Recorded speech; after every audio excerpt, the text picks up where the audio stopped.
Federal Executive Council approves NTF and fiscal strategy paper for 2020-2023. It is projected that in 2021 might have a budget size of about 12.66 trillion.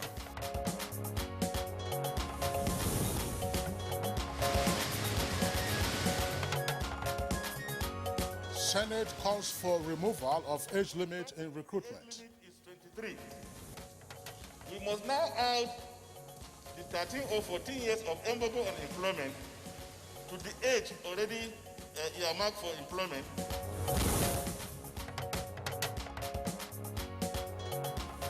First Lady of Nigeria, Aisha Muhammad Buhari, receives donations of PPEs from the First Lady of the People's Republic of China.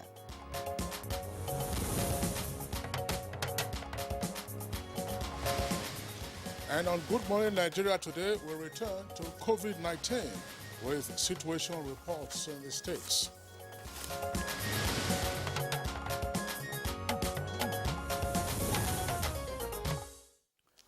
And with the World Health Organization's recent confirmation on emerging evidence of airborne transmission, that is to say that COVID-19 can be transmitted just through airborne.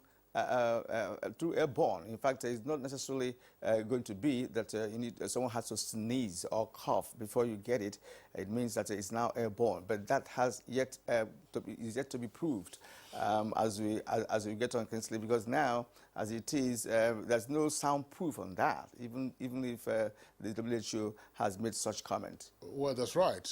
But the information is out there already that it may very well be airborne, and this, of course, has provoked palpable fears, not just in Nigeria but elsewhere around the world. And for us in Nigeria, we have seen a continuing rise in confirmed cases of coronavirus across the country since the index case was first announced on the 27th of February this year. And let's start, Kingsley, and let's check out the figures as at March 27, a month after the first case. You mentioned 10 states in the nation were announced to have had 81 clinically confirmed cases, 3 persons recovered, and just 1 death was reported. But today, 4 months into the situation, the confirmed COVID-19 cases heightened in the thousands, and deaths have been to some hundreds. Well, Nigeria now has well over 34,000 confirmed cases, and the figures are pushing nearer 35,000. And the question, of course, would be what has been the impact of the advocacy, response capacity, and even the capabilities of both the federal government and the state governments in seeking to address the pandemic. Now, what is the experience at this moment is for us to understand that, despite the efforts being committed by states and the federal government, is also worthy of note at this point not to live in denial, because some persons have been thinking that COVID-19 is a ruse, but now it's very clear and evident that it is here with us, and of course it is global. So that calls for some level of attitudinal change in trying to live the life of COVID-19 as is being done globally. That's right, Kirian. Now, whether there's denial or not, it is now established that all states of the Nigerian Federation, including the Federal Capital Territory, now have coronavirus. And we also, of course, know that both the federal and state governments have been setting up facilities while upgrading others in order to boost their response to the fight against COVID-19. But the numbers continue to rise. And a pertinent question to ask is at what levels are the states in the fight of COVID-19 with respect to providing the infrastructure and facilities? And of course, we know that there's a cross infections which has continued here and there.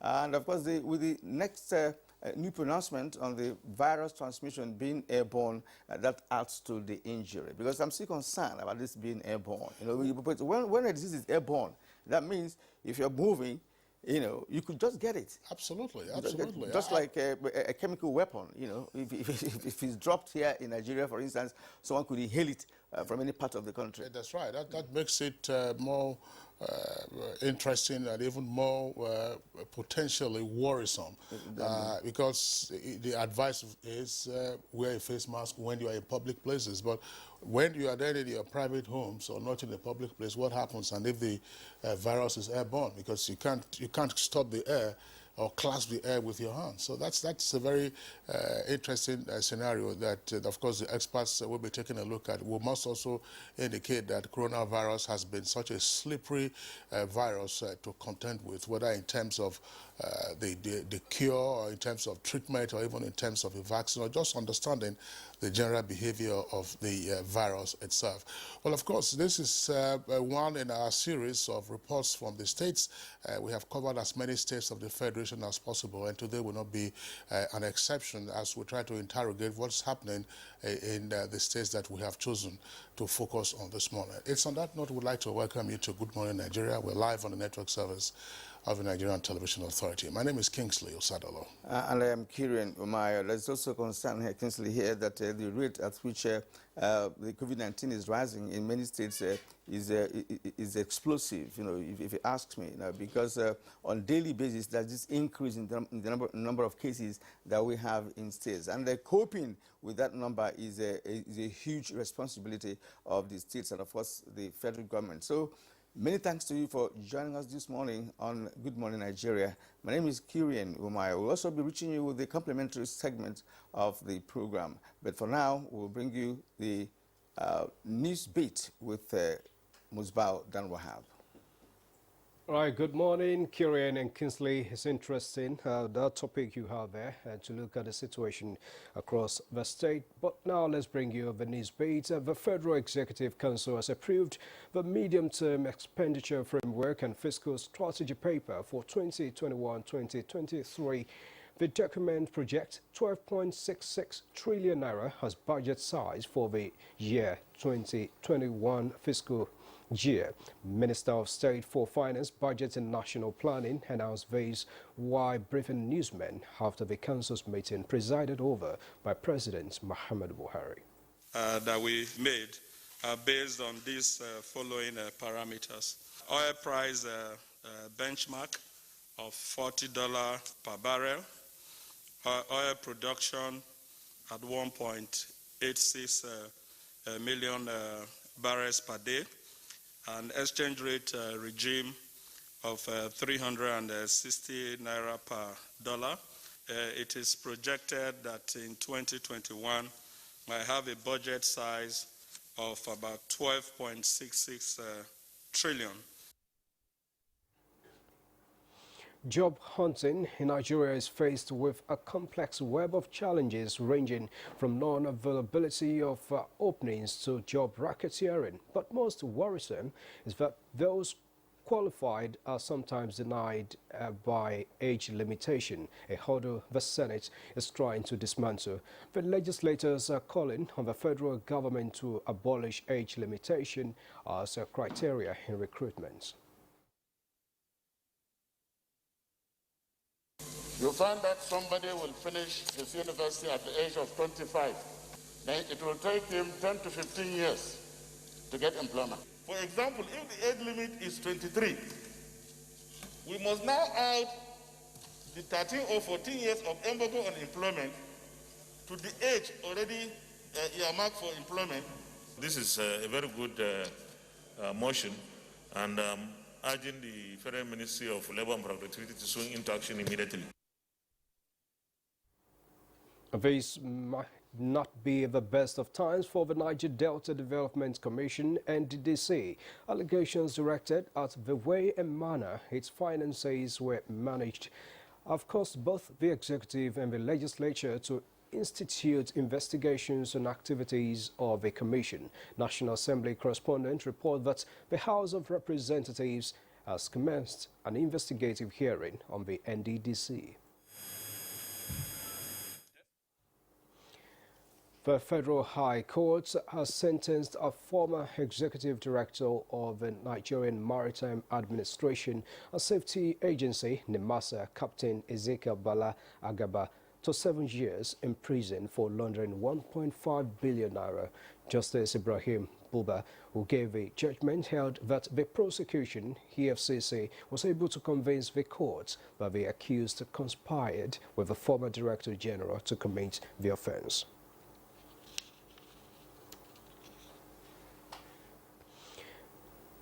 Now, to complement federal government's policies on agriculture, the Future Assured initiative of Nigeria's First Lady, Aisha Muhammadu Buhari, has empowered 150 irrigation farmers with pumping machines in Katsina State preparatory to next year's dry season farming. Correspondents report that another set of 100 youth were given clippers to boost their saloon businesses. The success and bedrock of every economy also relies on self-employment, small and medium-scale enterprises. Promise her that we are not going to sell it.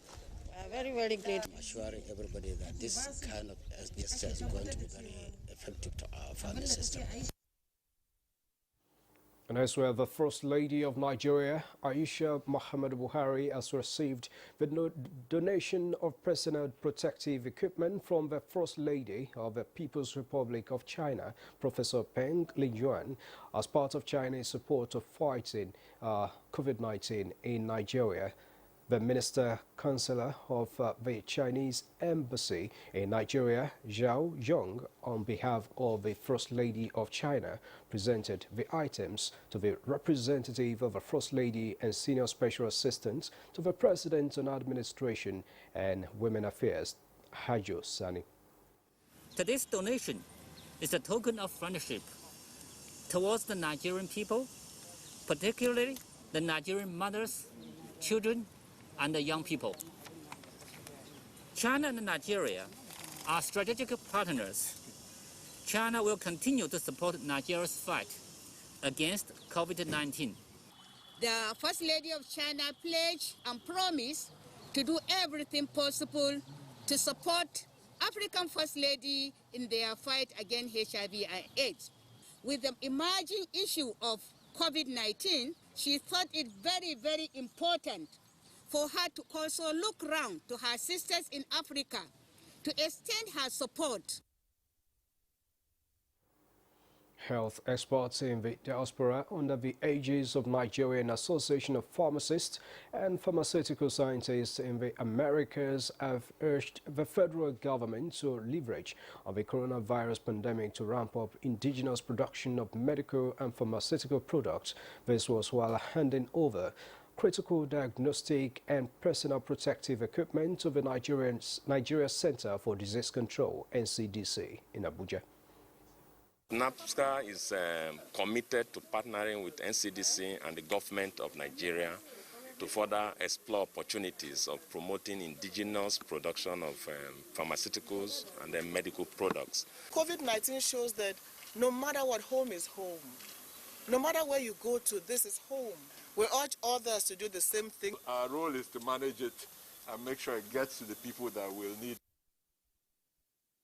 Report from the Nigeria Center for Disease Control, NCDC, says 643 new cases of COVID-19 have been reported in the country, bringing the total number of confirmed cases to 34,259. The 643 new cases recorded from 14 states, and the FCT shows Lagos has 230, Oyo 69, FCT 51, Edo 43, Osun 35, Rivers 30, Ebonyi 30, Kaduna 23, Ogun 27, Ondo reported 23 new cases each. Others are Plateau with 20 cases, Benue 17, Enugu 16, Imo has 10, and Delta 6. Lagos remains top on the number of cases per state chart in Nigeria with 12,941 cases. The FCT comes next with 2,738 cases, while Oyo is third with 1,951 new cases. There are now 13,999 discharged patients with 760 deaths on record. And that concludes Venice Highlights. Good morning, Nigeria, and COVID-19 situation report in state will continue with Kingsley and Kurian after this break. I'm Musbat and Wahab. Good morning. Main way coronavirus spread is when infected people sneeze and cough. Small droplets of fluid expelled by cough or sneezes are laced with viruses looking for new respiratory tracts to infect.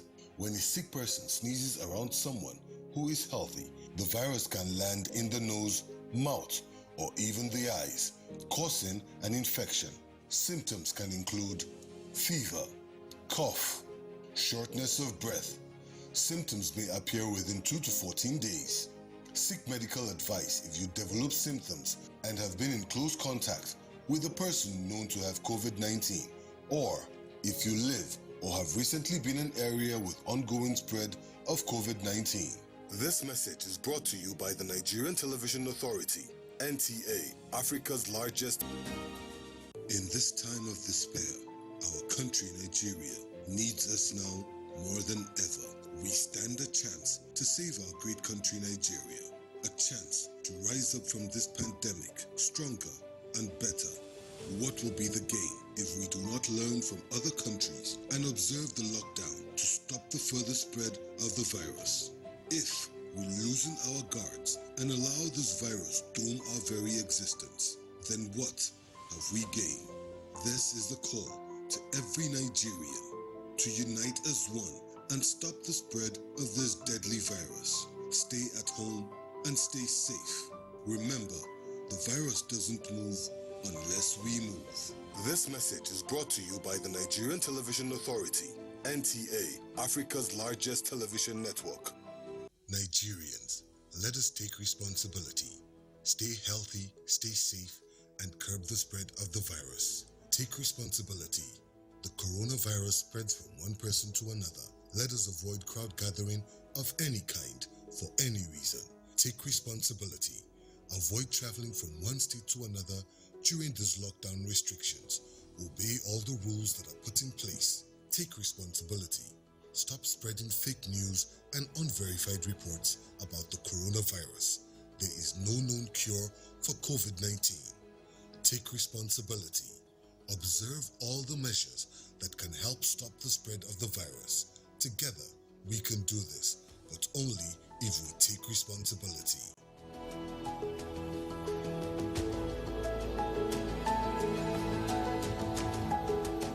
This message is brought to you by the Nigerian Television Authority, NTA, Africa's largest television network. Nigerians, coronavirus is dangerous. It can kill. When you see this sign, high fever, cough, shortness of breath, drowsiness, pneumonia, don't panic, don't hide, don't embark in self-medication. Promptly visit the nearest medical facility. Report all cases to the nearest hospital. Prevention is key. Avoid contact with infected persons. Avoid crowded areas as much as possible. Wash your hands regularly. Use hand sanitizers. Your life is precious. Stay alive. Live long, live right. This message is sponsored by the Federal Ministry of Information and Culture and the Nigerian Film Corporation. Nigerian Film Corporation, powering possibility. And now let's go business. Nigeria ranked top in Africa in the Organization of Petroleum Exporting Countries, OPEC, gross domestic product GDP figures. Chimobi Waternaji has more on business news. Nigeria has ranked top in Africa with $455.82 million in the Organization of Petroleum Exporting Countries gross domestic product figures. Nigeria's leadership position in the OPEC GDP ranking is contained in the latest report in the 2019 edition of the Annual Statistical Bulletin, ASB, of OPEC. Nigeria placed second to Saudi Arabia, which led the pack among the 13 member OPEC countries with a $792.967 million GDP figure. Algeria came next to Nigeria in Africa with $172.551 million GDP figure, followed by Angola, Gabon, and Congo. The report disclosed that total world crude oil production declined in 2019 by 0.56 million barrels per day, or 0.7%. In the meantime, the Central Bank of Nigeria this week added maize to items banned to access forex for importation. In a notice to dealers, the Apex Bank said the move was to further boost local production, stimulate rapid economic recovery, as well as safeguard livelihoods and jobs. What are the impact of these developments to the agricultural sector of Nigeria's economy? This importation of maize will cause many problems, and it will discourage the farmers to go back to farm again. The permit that they have requested for is not necessarily we grant permit for importation of agricultural products. But once they are genetically modified, somebody must file an application to the agency that we want to import genetically modified organisms. And now, here is a quick look at the closing figures at the floor of the capital market.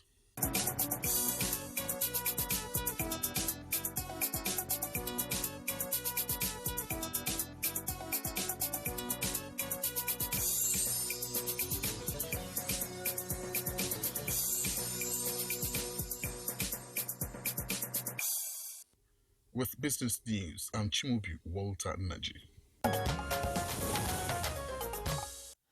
Many thanks, Chimubi Walter Naji, for the business package. Coming up next is newspaper review.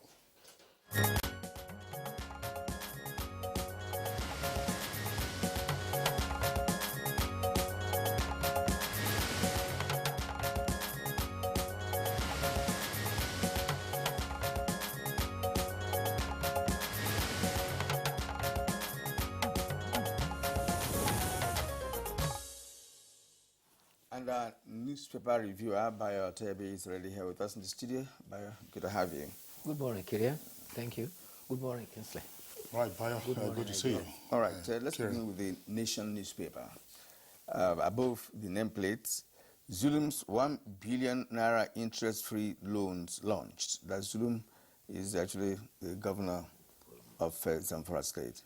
And they said small businesses targeted. It's on page 26. Buhari's anti-graft war must go on, says Freed Magu, as on page 25, with a rider 12 AFCC chiefs suspended. Martins replaces Igalo at Shenhua. FAN hits Yari flood. Makudi residents seek help. Those stories on page 29, just on page 29, and of course that of FAN is on page 6. Now, below the nameplate, we have other stories. So, of course, the lead story. But before that, let's take this. Edo 2020, with riders there, Obaseki PDP is struggling for relevance, says APC. AA, LP, ADC, substitute candidates. And then PDP denies attacking Ize Iyamu's running mate. The stories can be captured, or were captured actually on page 6. Now, the lead story this morning, federal government insists pupils won't sit for August WASC. All right, Ebony pupils to resume next month. Southeast states to reopen schools for exams. All right, now the photo story here is that of the young lady that died. My wonderful, brilliant, grieving dad laments young pilot's death. My girl, wonderful, brilliant, grieving dad laments young pilot's death. The first female Nigerian Air Force combat helicopter fighter, flying officer Tulube Arotile, who died in an accident in Kaduna. It's a very sad one. Now, below that, we have a ship owner seek government intervention in securing anchorage area dispute. All right. Now, at the bottom of the Nation, National Assembly clerk rejects sack. It's on page 5. Suit seeking Uzodima's removal for Monday. That's on page 25. Kinsley. All right, Kyrian, the story of Tolu Lokba is also on the front page of the Punch newspaper above the name flag. You have it there. It says, I spoke with Tolu Lokba at 1 p.m., but at 5 p.m., I was told she was in the mortuary. That's according to the father of Nigeria's first female combat helicopter pilot. Details of that story can be found on page 2. I spoke with Tululupe at 1 p.m., but at 5 p.m. I was told she was in the mortuary. Beside that, 774,000 jobs. Senate holds closed session and National Assembly to meet Buhari. Details on page 7.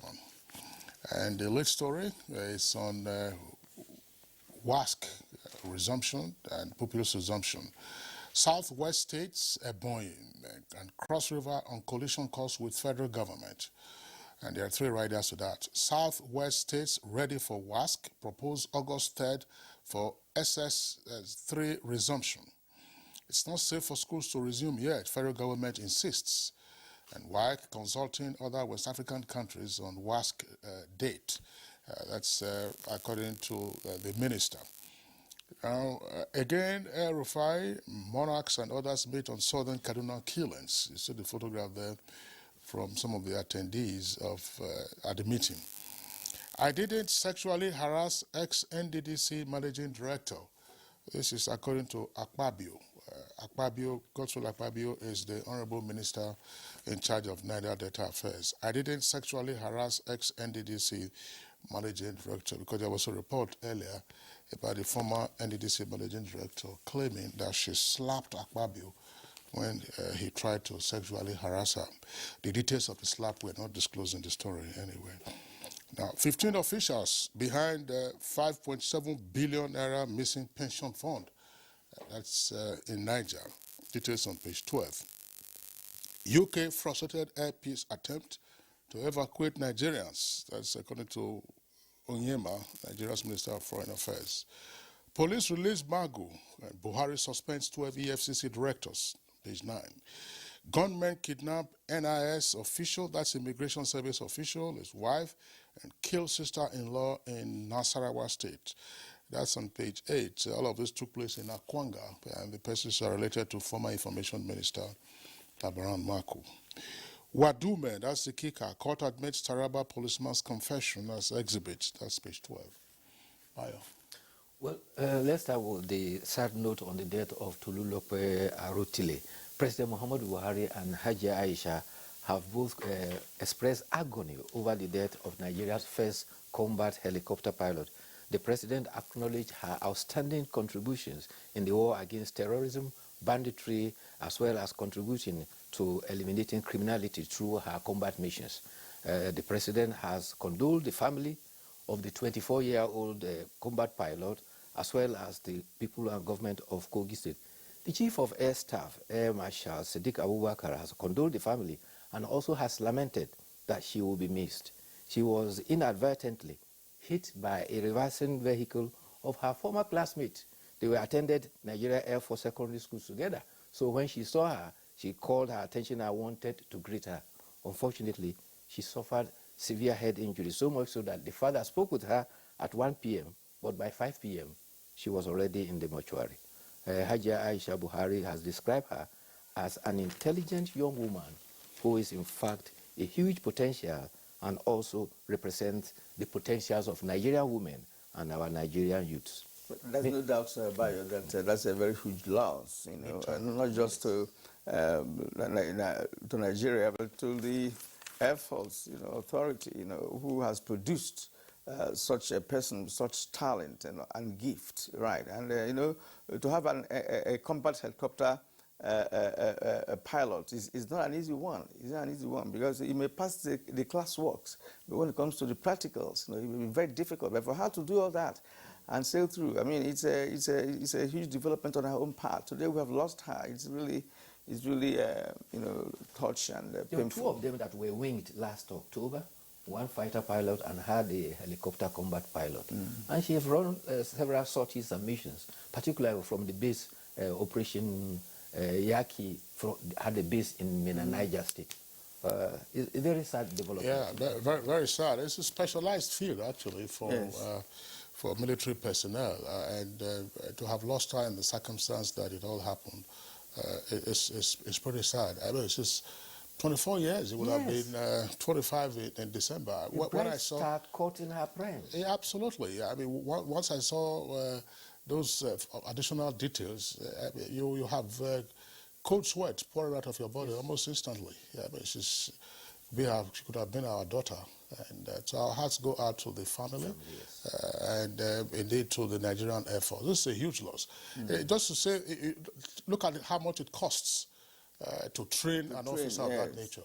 And then to have lost her in a car crash, which was accidental, as it were, it's pretty sad. It's a very sad moment for the Nigerian Air Force. We urge them to take heart, and the family too to also take heart. And a lot of her friends that did that. I wonder what will be her situation at this moment. Absolutely. Because she will feel so throughout her life. She will feel so Currently, bad. she has been detained. Exactly, but that will stick with her for life. You know, trying to reverse to come and greet your friend. I mean, it's a what was supposed to be a joyous moment has now turned into mourning. Yes, it's pretty sad. May her soul rest in peace. May her soul rest in Kingsley, you peace. turned out to be a prophet. You recall the other day when we were talking about the Honorable Minister of Aviation launching the protocol for opening of the airport for air travel, domestic flights.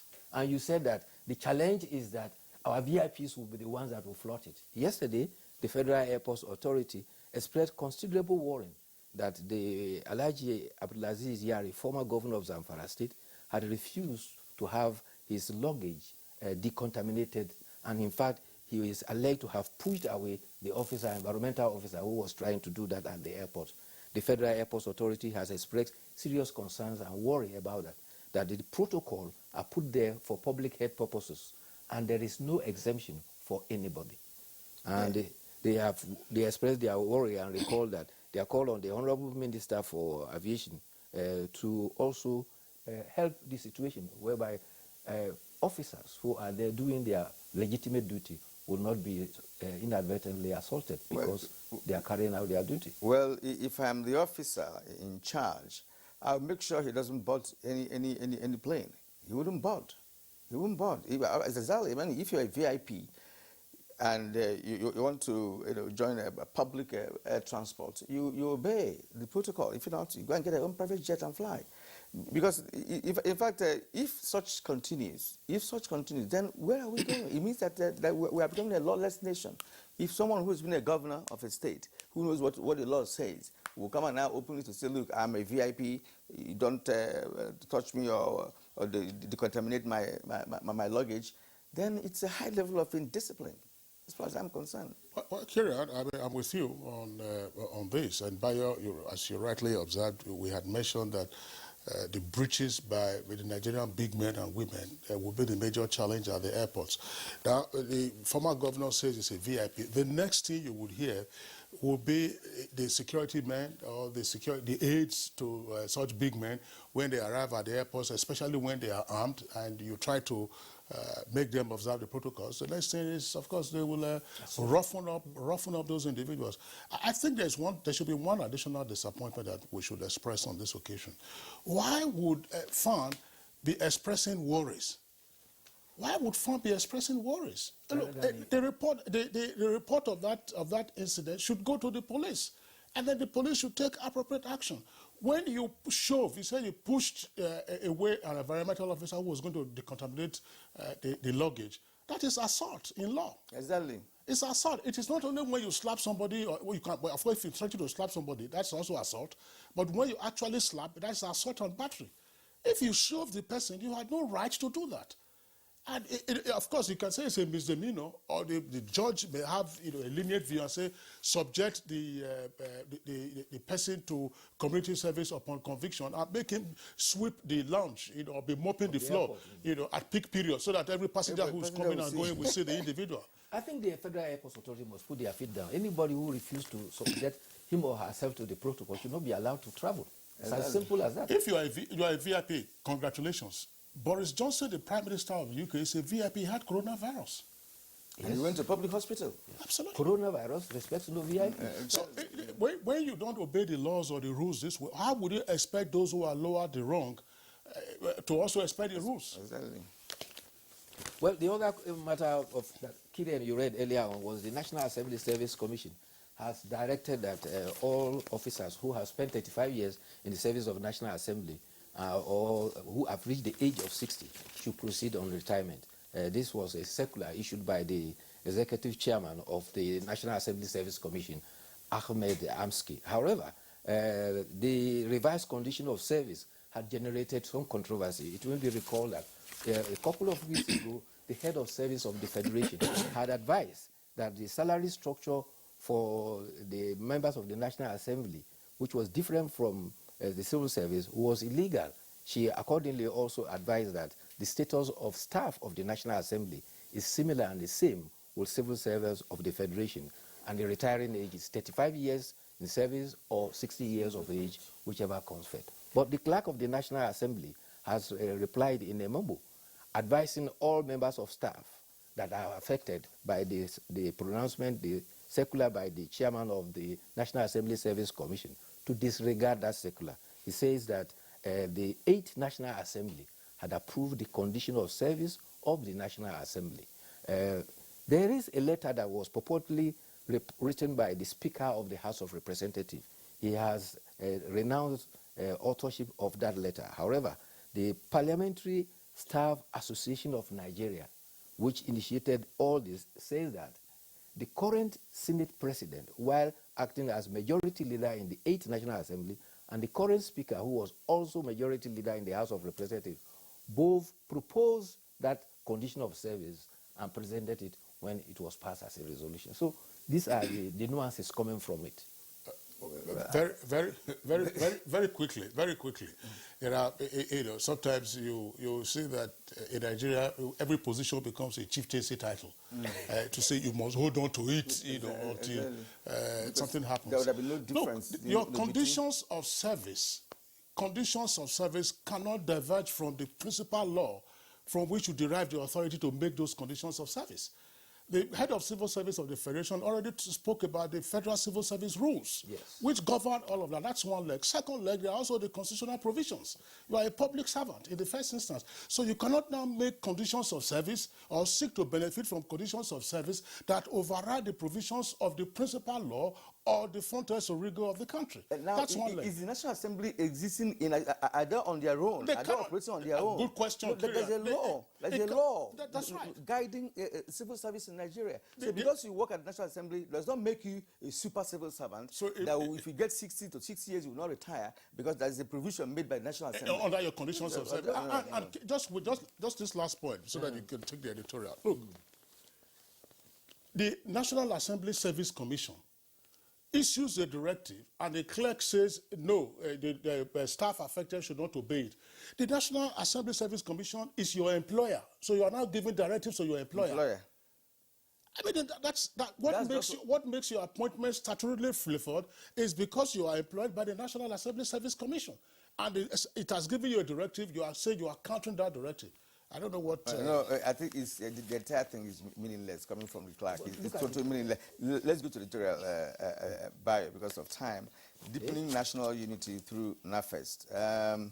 It's coming from my Sun newspaper. But at this point in time that we're talking about COVID-19, National Festival of Arts and Culture, I don't know, is it a forum, you know, that we could use to promote anything as at now because of the presence of COVID-19 all over the place? Well, the editorial is happening on the fact that National Festival of Arts and Culture, which was introduced in 1970, soon after the Civil War, is an avenue that whose intention is to harness the diversity we have by way of culture as an instrument of national unity.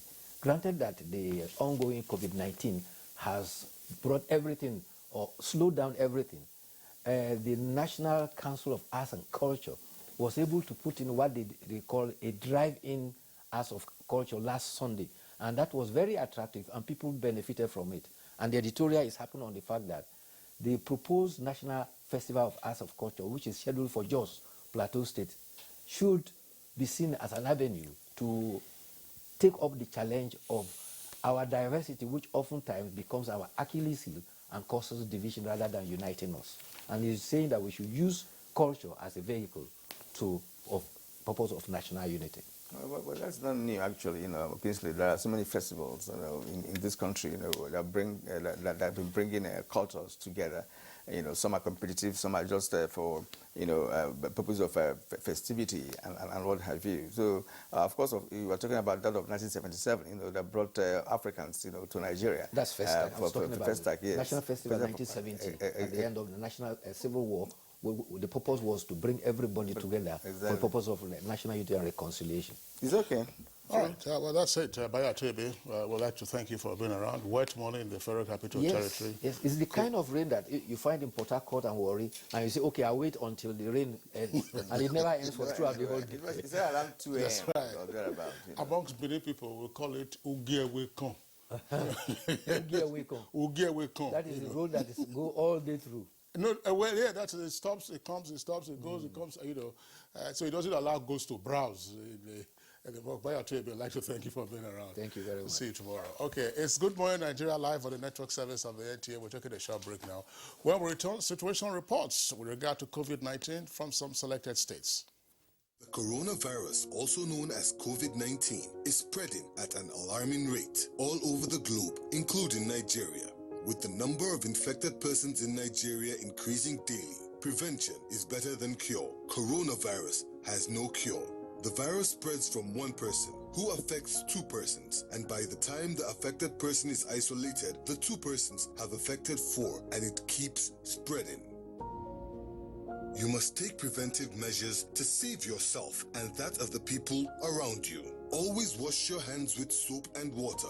Put distance between yourself and others. Whenever you cough or sneeze, cover your mouth. Clean and disinfect surfaces. Stay at home if you're sick and contact the proper authorities. Together, we can cut down the spread of the coronavirus. This message is brought to you by the Nigerian Television Authority, NTA, Africa's largest TV network. Everyone has always been faced with a moral question between what is right and what is wrong. Yet not everyone is ready to do the right thing. This is where we come in. We are Jai's Bank, committed to making a difference by doing the right thing even if we stand alone. A place where transparency is an attitude and trust is a culture.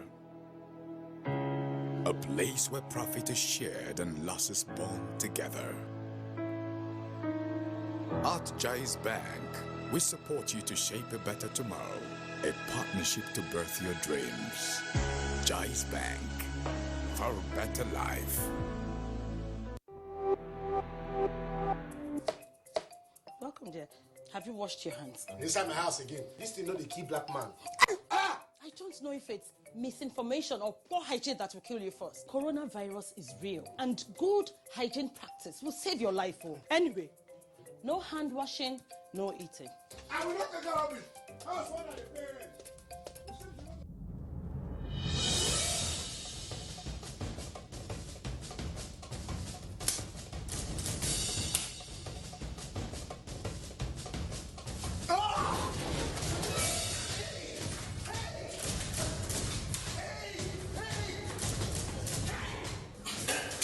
Coronavirus is real and it's on the rise. But you can help yourself and help others to be safe. Remember, we can stop the spread. It's in your hands. This message is from the Akinfade Foundation in partnership with the National Orientation Agency with support from MacArthur Foundation. Coronavirus is real. Steps to avoid this pandemic. Wash your hands regularly or sanitize your hands. Keep social and physical distancing. Avoid crowded places. Stay at home unless absolutely necessary. Don't touch your eyes, nose, or mouth if your hands are not clean. Avoid the spread of coronavirus. Coronavirus is real.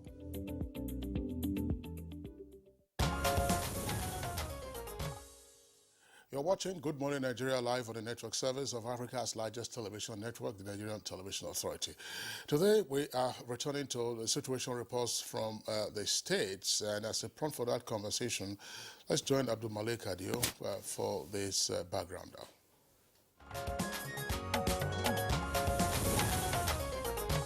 The level of awareness is more compared to 2 months ago, where people find it difficult to accept that COVID-19 is actually real. But now they have seen people who have been discharged, people who have attained full recovery, those who have tested negative, and now people are coming to terms to the realization that COVID-19 is real. Oyo State took an initiative in looking at the cases across the state. The state's large, and we instituted community testing across 10 facilities in the state, and that covers perhaps the length and breadth of the state. As we speak, Oyo State has tested well over 9,000 people, and within the next couple of days, we should have gotten over 10,000. And with more tests, more people are found, and Oyo State is trying to make use of the data that we have to be able to tell what efforts we might have to put in terms of looking at the current protocols that we're having and see how best we'll be able to place the state on a better state. When the project started, I would say the attack on the coronavirus, we found out that the initial transmissions were around Wusetu and Maitama. And that was those were the imported cases. And then the search was now, where has this virus gone to? And then what happened at that time was to follow the house helps of all those people who were living there. And that meant Nkpape, Gishiri, Mabushi, Gariki village, Jahi, Jabi, Lube. And at the end of the day, we found out that the transmissions mostly were around Mabushi. In fact, the greater percentage of the community transmission was in Mabushi. And then the next place that had a very high rate of transmission was Gariki village. And then, of course, in that order, you had also Lube, and then you had Jahi Jabi area. We have 3 zones in Bauchi State, and we are now building their capacity so that they will be carried out community testing, and then community support group, and there is communication also increased to be able to reach the community and inform them about coronavirus. It's very important. And we told the people that, and we enforced that no going into places like a supermarket without washing our hands, no entering without wearing face masks, no entry. The rule is now imposed in Bauchi State. Breathlessness is one of the cardinal symptoms of COVID-19 disease. So when they are taken to hospitals, unless a hospital has a holding bay, which is what have been advised to happen in Abuja, that all the hospitals should have at least 2 or 3 beds as a holding bay. But that is what is now being arranged.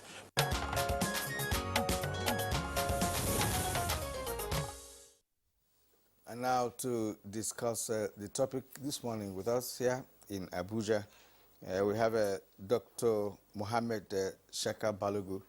Mohammed Balogu is, of course, the President Advisor in Nigeria Field of Epidemiology and Laboratory Program. You're welcome to the program. Thank you for having me. Also in Abuja studio is Dr. Saka Audu, Commissioner for Health, Kogi State. It's indeed nice to have you on this program today. Thank you for having me. All right, and then joining us from our Enugu Network Center is the Honorable Commissioner for Health in Ebonyi State, Dr. Daniel Umezurike. Dr. Umezurike, a pleasure to have you with us on Good Morning Nigeria. Thank you for having me in this morning program. Okay, and then also with us today at via Skype is the Director General of the Nigeria Center for Disease Control, Dr. Chikwe Ihekwazu. Dr. Ihekwazu, pleasure to have you with us after such a long while. We know you've been very busy. I guess good morning, Nigerians. So I'd like to congratulate you for all the job you've been doing across the nation. We've been moving from one state to the other, monitoring your men who are there in the field. Of course, as you know, these are the people who are in the front line of this battle. And now, let us share some of your experiences, having gone around many states, and of course, seeing what they have on ground in terms of facility, in terms of infrastructure, in terms of PPEs, and of course, management of patients of coronavirus. So what is the picture that you intend to paint this morning with respect to that? So we can begin to have a feel of what is happening in many parts of the states. I know that even some states you didn't visit, you are getting a feeler, from your men who are in the field. Yeah, thank you. It's been, we're now 5 months, depending on where you start counting, from the global picture, 6 months into this outbreak. And the key thing we've found in the States, as we've gone around, is even at the national level, when we started this response, everybody had the energy that you used to run a sprint, a 100-meter dash. So there was a lot of energy, and everybody was, on at least the states that really came to the party on top of trying to quickly escalate their ability to respond. But we are now at a stage where we realize that this is a marathon. And the skills that you need to run a sprint are different from what you need to run a marathon. And we need to prepare for that marathon and execute it differently. So it means that whatever we're doing, we really now have to plan on how we can sustain it for the next 12 months or maybe even more. So whether it's in terms of having rapid response teams or infection prevention and control, personal protective equipment, like you said, our hospital care facilities, our intensive care facilities, all the various aspects of the response. It's no longer enough just to bring in a few donations and to see what I can do now. All the commissioners, all the leaders across every state in Nigeria have to plan for the next 12 to 18 months. And that requires a different set of skills, resources, energy, planning, commitment, delivery that we have ever seen in this country. Previously, you would know I've been on your show separately, talking about Lassa fever or yellow fever or monkeypox. But all these have been localized outbreaks in one part of the country or the other. This time we're facing a national outbreak. In fact, it's a global pandemic of which Nigeria is only part of. So it means that from the Nigeria Center for Disease Control, we have to provide every state in Nigeria a similar level of support, at least the states that are welcoming of our support. And so we have been trying to do this across the breadth of this country, which is extremely difficult. But the team has risen to the challenge. We have tried to support states with human resources, technical expertise, personal protective equipment. We almost have laboratory testing capabilities in almost every state in Nigeria. So our role as NCDC and the entire team of the Presidential Task Force is to ensuring that we can provide the states and Nigerians the support that they need to execute the marathon that COVID-19 is becoming. And so that's where we are currently in this transition phase and transiting the level of support we're able to give. Well, Dr. Ehekwazu, thank you very much. You were among the WHO delegation that went to China earlier in the year, and I recall that upon your return, we had you, of course, via Skype on Good Morning Nigeria, and it's nearly 5 months now that we had index case, and you've been, of course, battling with this along with members of the Presidential Task Force and cooperative subnational entities. What has surprised you the most about either the spread or the fatalities of COVID-19, and what has also pleased you the most in terms of response?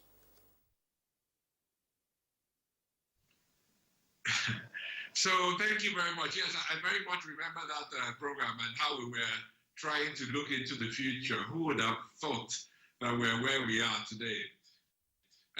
Reflecting on that trip, which I've done a lot, is, You know, when I was in China with this team, one thing that struck me and that worried me about our country was the level of compliance I saw among people in China.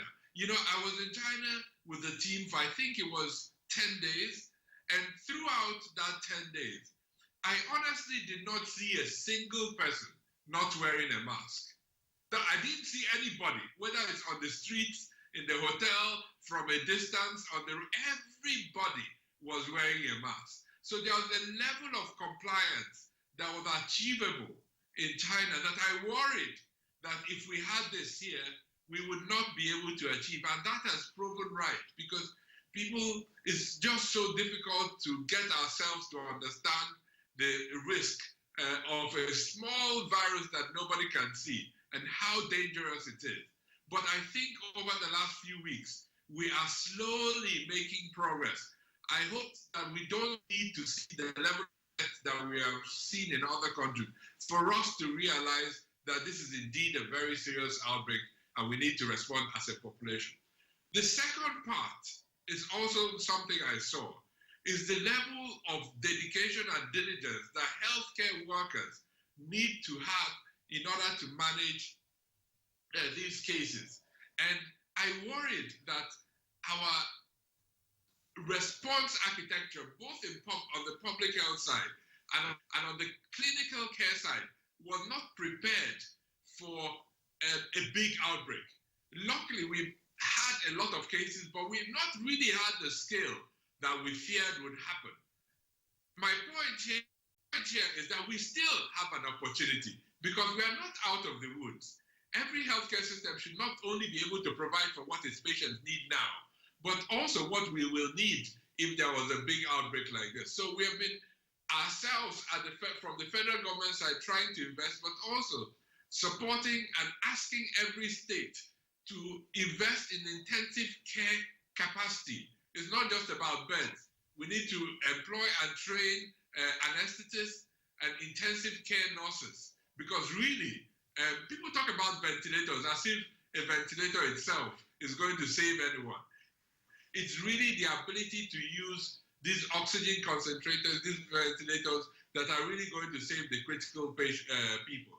And thirdly, is, you know, when we were talking previously on your show many times on why we all need to take health security seriously as a country, you know, people thought it was a hypothetical situation and this will never happen. And the states that really did a lot are states like Ebonyi, who's on your program, because they have had exposure to a lot of outbreaks in the past. So the state government itself had invested a lot in preparing, both in terms of its lab, its virology center, for the event that an outbreak like this happens. And that's really what we're encouraging every state in Nigeria to do. We are there to support, and we will continue. Our mandate is to support every state, but we really need every state on its own to, as the same way you think about roads, flyovers, schools, it's the same way you have to think about health security, because if you don't, it's at some point going to grind the economy of your state to a halt. And you would have wished you made this investment many years ago. But the best time, I will end on this, Kingsley, the best time to plant a tree was 50 years ago or 100 years ago. The next best time is today. So we must start investing in our health security. We are doing that at the federal level. The Nigerian Center for Disease Control is getting a lot of support in order so that we support the states. But really, every state in Nigeria has to take its destiny in its own hands, as well as every citizen of Nigeria has to contribute to the response by doing what he or she needs to do in order to prevent transmission across the country. All right, Dr. Chikwe Ehekwazo, thank you very much indeed for that opening remarks. As a matter of fact, Kingsley has touched most aspects of this conversation with respect to collaboration with the states and what the states ought to have done before now and what is supposed to be done now, right? So let's remain. Let's go to Dr. Daniel Umezurike, the Health Commissioner from Ebonyi State. He's in Enugu. Let's get to you. Dr. Ihekwazu mentioned clearly that Ebonyi actually rose to the occasion at the beginning and ensured that provisions were made in case of any outbreak in Ebonyi State. Ebonyi State also has been witnessing outbreaks in the past, so it is not new to that state.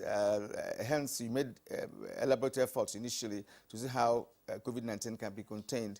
Now, let us know what is currently existing in the state. We know Ebonyi status has risen, for some days now, and that you have recorded many more COVID-19 patients, even more than other parts of the eastern Nigeria.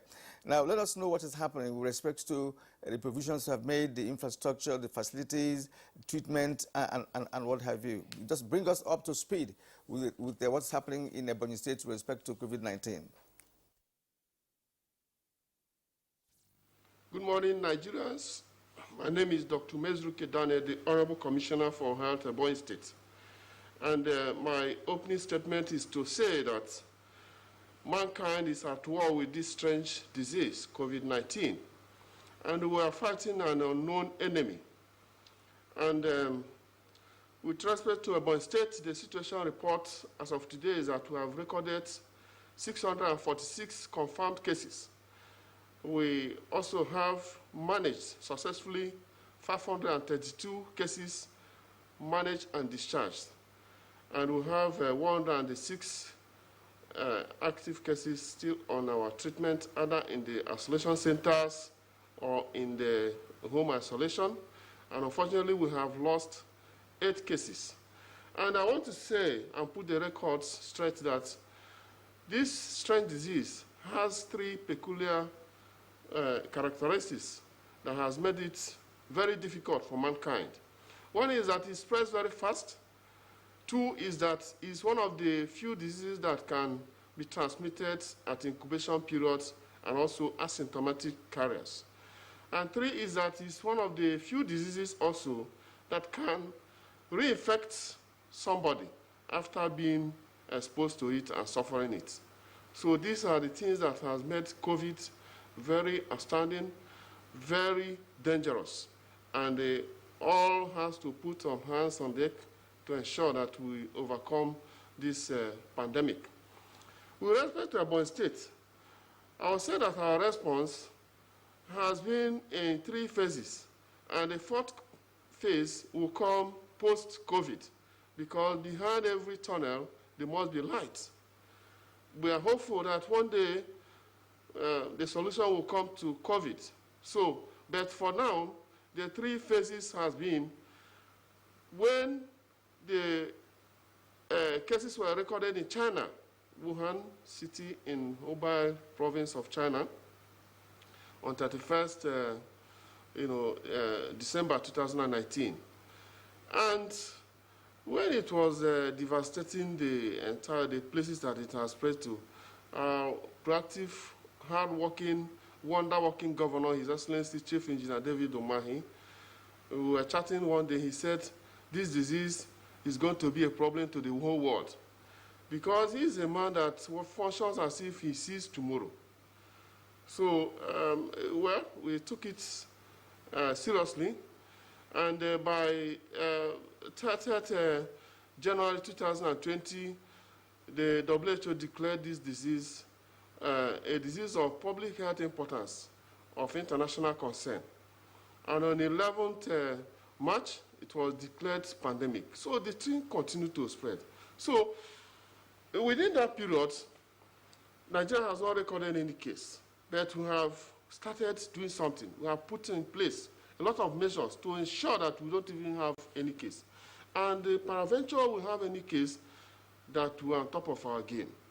So he has already put in place a lot of measures in risk communication. We emphasized it so much. We did a public awareness campaign and sensitization in all the nooks and crannies of Ebonyi State. And we started putting infrastructures in place.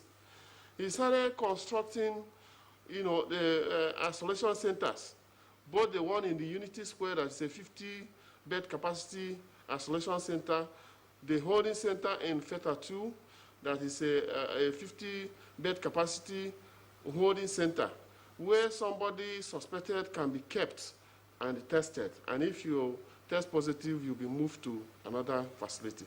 We also started working on Elunwovu General Hospital, which is in the suburbs of Abakaliki, our state capital, to be upgraded to a COVID compliance center as an isolation center, which is a 150-bed capacity facility. And also the completion of an ultra-modern virology center complex, which is a 300-bed capacity facility in Feta 2. So, and all these facilities were equipped with all the medical equipments and hospital equipment that can help to manage COVID, including ventilators, dialysis machines, oxygen cylinders, oxygen regulators, oxygen concentrators, and everything, monitors that you can think of to ensure that these facilities can take care of COVID-based patients. Then the second era is when Nigeria recorded the case.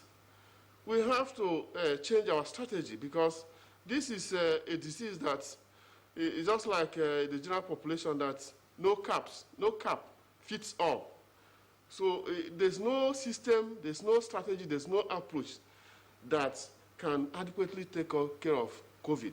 You have to review your approach, you have to review your strategies often and on. So when Nigeria recorded the case, we started emphasizing border checks and house-to-house surveillance. And what we do is that at the borders, we identified 50 entry points into Ebonyi State, 9 major borders, and 41 minor entry points. And we mounted security checks and medical surveillance in those places. And every person of interest, passengers of interest, entering into Ebonyi State, they are intercepted and moved to quarantine centers. And what we do, we monitor them for 14 days. We test them at the onset, and after 14 days, we also test them again. But at the time, WHO and NCDC reviewed the guideline and said, even after that 14th day, you may not test again if the person does not have any symptom. So we were doing that. And initially, we were using our township stadium, the Pangino Oruta International Township Stadium. At a point, the facility was overstretched.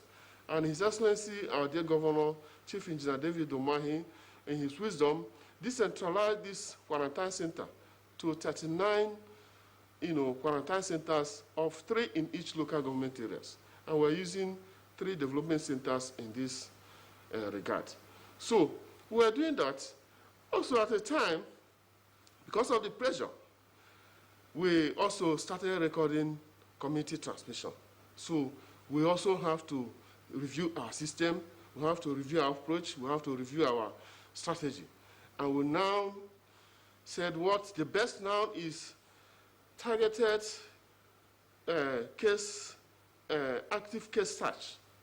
And what we are doing now is to go house to house, detect people that are sick, and test them.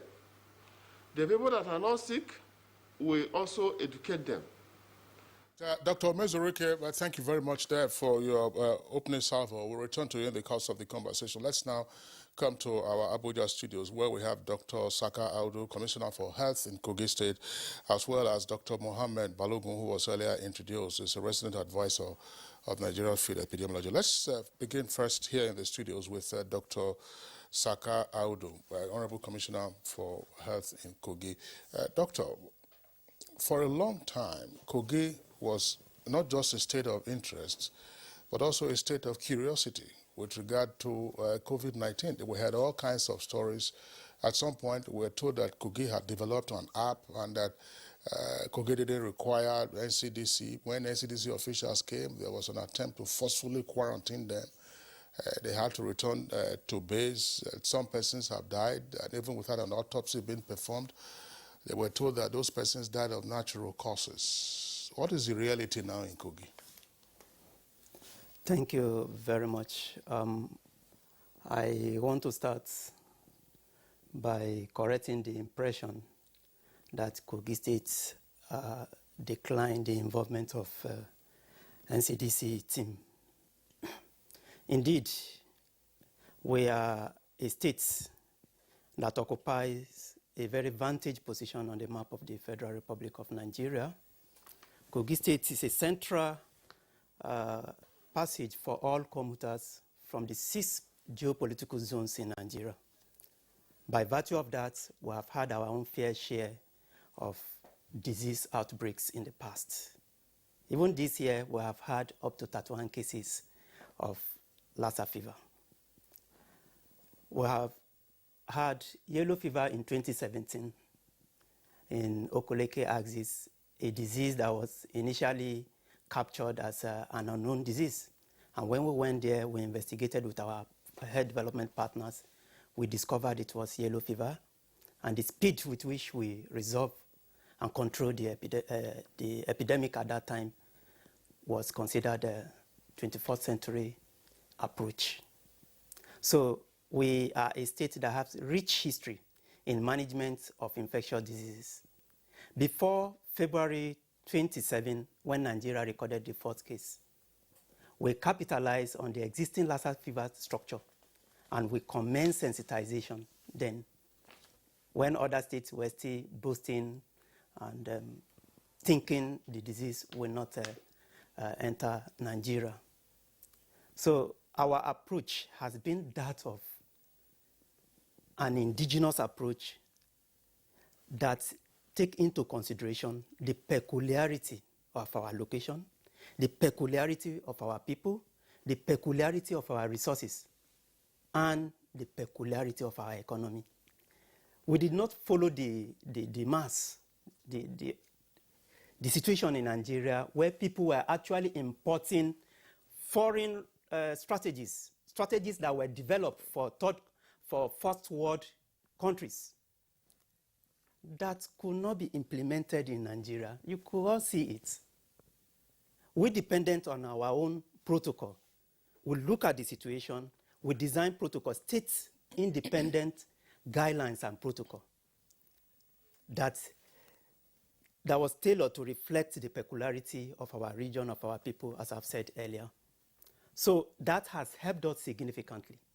I will come back to issue about NCDC. When we received a letter from the Federal Ministry of Health that a team will be visiting, the letter was directed to His Excellency, the Governor of the state.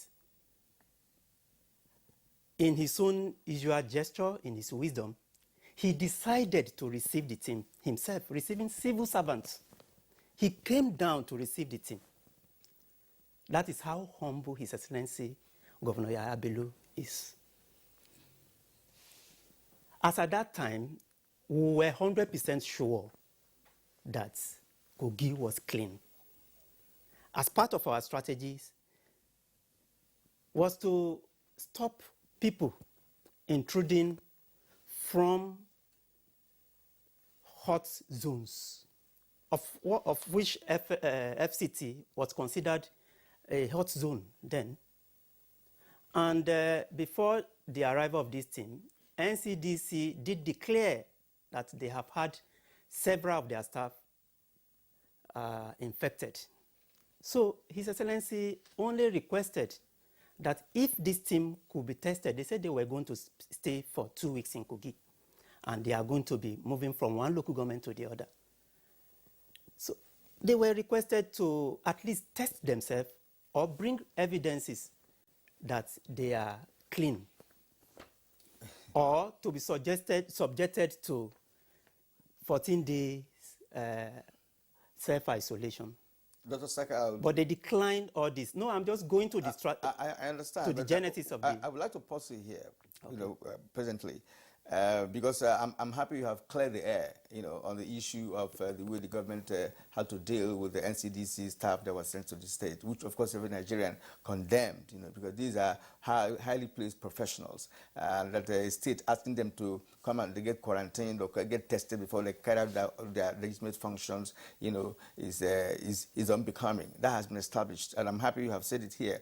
But the good thing is that Kogi has finally accepted that there is COVID-19 and it does exist in the state, so that we can be realistic about what is happening on ground. That's the more important. We're going to come back to you, much later. I really don't know where you got that information. Well, because it played out. Here. It played out, and you have also spoken, even from Kogi State, before now, on different platforms. We saw you on TV elsewhere when you were talking about this NCDC issue and what have you, and how free Kogi is of coronavirus, even when deaths have been recorded. So let's pause it here, because you have opportunity of speaking again, right?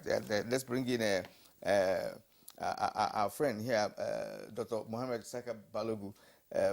Balogu, look, you've listened to all our guests, yes, apart from you, so you must have gathered one or two important items to talk about. Sure. But then, having asked you to do that, then I also request that you talk from epidemiology, background with respect to the biological behavior of this virus. Now we are hearing that it is airborne.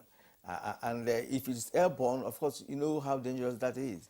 So just talk on issues already raised by three of our discussants before you now get into the epidemiology aspect of it. Yes, so I'd like to re-emphasize what my colleague and friend Dr. Chikwe said about the nature of the outbreak, that it's not something that is going to end next week.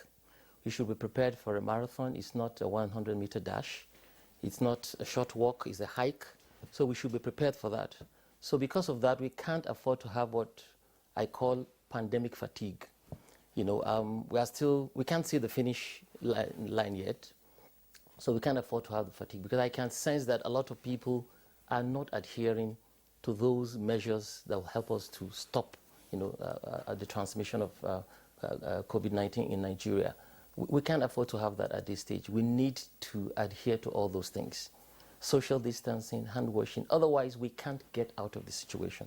It's not going to happen very soon. It's going to be here for a very long time if we fail to do the things that will break the chain of transmission.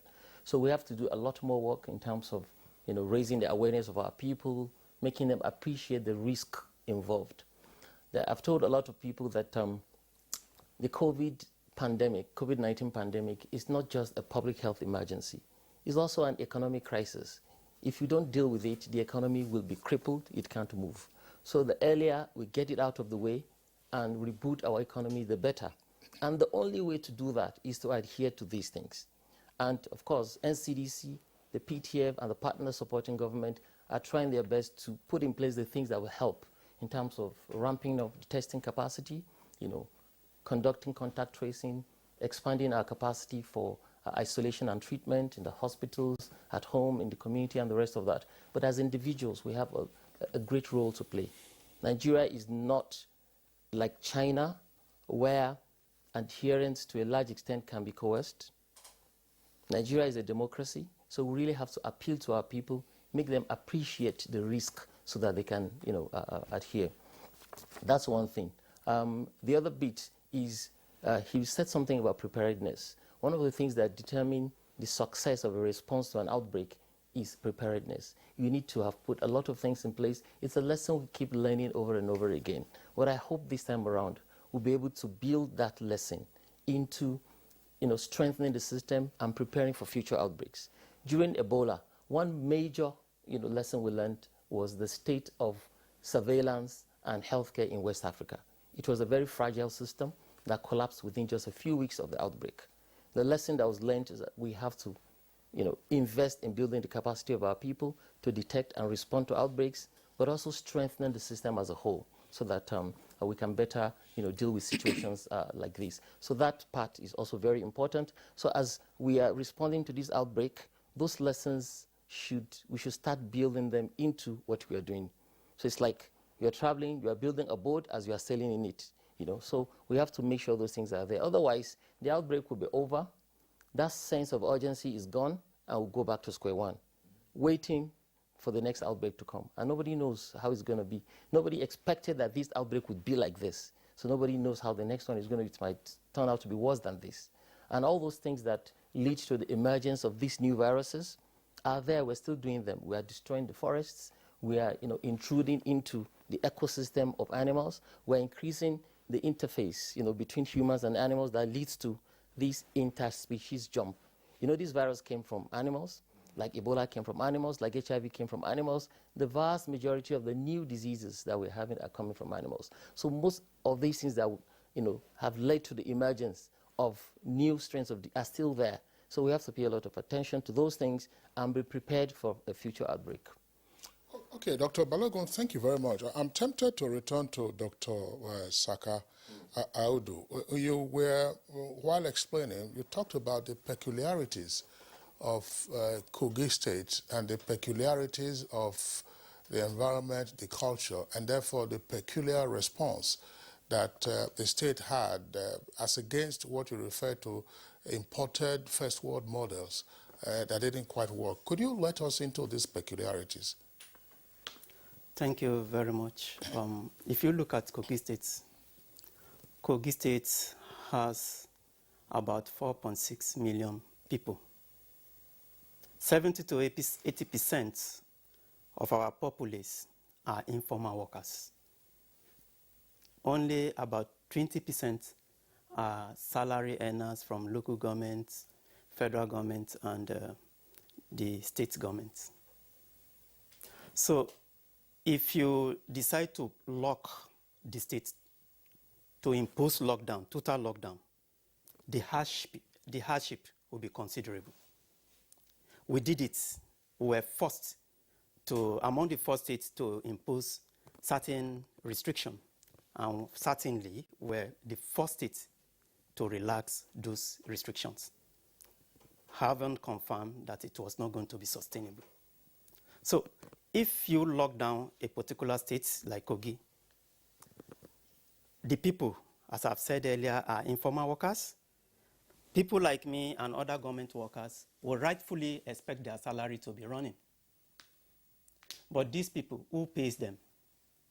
In countries like Germany and other European countries, even China, foodstuff, certain palliative were delivered at the doorstep of the people. But in our own locality, it is tough. We don't even have the data about our people. So it became very difficult to adopt such strategies. So that is why I said, in a situation like this, we'll look at ourselves and be realistic about the existence of the disease and develop strategies that work in our own environment. We also noticed that it will be difficult for us to reach out to other people, to every household, every family. A situation that led us to acquire toll-free lines for our people to call us, and we're the first states in Nigeria to develop the self-assessment app that you mentioned earlier.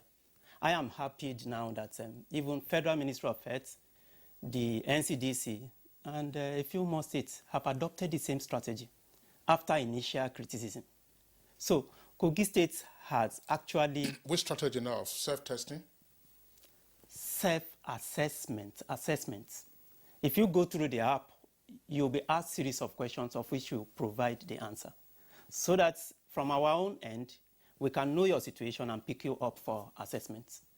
So it's very practical, and we capitalize on the fact that a considerable percentage of our people have access to internet. And it worked. We receive assessment from hundreds of thousands of Nigerians, not only Kogais, but we responded to all of them, despite the fact that some are not our citizens. So we went ahead. What we are doing currently was to move away from the fact that all health institutions could attend to COVID-19 cases. We established Conference Center for Infectious Diseases. So ab initio, with symptoms like cough, fever, and other associated symptoms of COVID-19, you could approach the center. You could also call our helplines for you to be picked up with ambulance services and be conveyed to that center so that other hospitals could be freed to attend to those with common ailments. Okay. We also cooperated with the relevant agencies like NCDC and CDC America, and we established a molecular reference lab, which is currently working. But what we do not understand is the refusal of those who are charged with the responsibility to control this disease to accept data from Kogi State. It's quite disturbing. It's disturbing. I also mentioned to you that we have been assigned to have recorded 5 patients. I would like to give you history about those 5 patients in 1 minute. Okay. For example, you all knew what transpired when the first 2 cases were declared. I don't need to go over it. The 3rd patient, a woman who had nephrectomy, being evaluated with another renal symptoms. And the patient was sent from FMC Lokoja to a hospital in Abuja for MRI. And the patient was diagnosed to have COVID-19. I'm not saying this is not possible.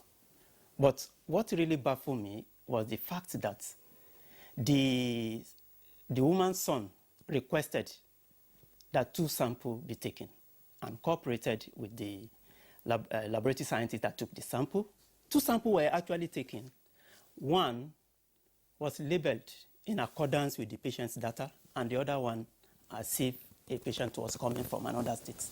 It will interest you to know that the woman from Kogi State tested positive, while the other one was negative.